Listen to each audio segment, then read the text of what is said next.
So today I was looking at what needed sourcing from what we already have and what we needed to get from elsewhere. So to help me do this, I started off by making a document where I had one column with the character's name, one with what needed sourcing, one with what had been sourced, one with what needed to be made, and one final one with the character's whole costume description.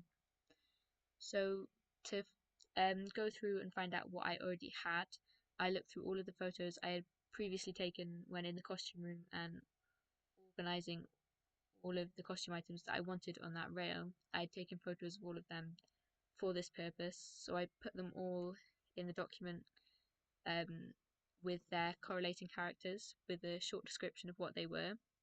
So doing that then helped me know what I already have, and what I don't need to source. So from looking at each of the costume descriptions, I could tick off what I already had.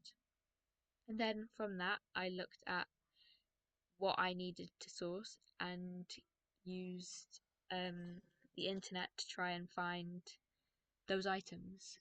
So I looked at Primark and Amazon, probably primarily, and in some cases, certain garments could only be found on Amazon. For example, Eddie and Wayne and Huey, they all, I was looking for varsity bomber jackets, high school ones, and the only place where I could find plain ones was on Amazon. So I put the link for everything that I found for each character in the needs to be sourced column as an option to look at to buy them from.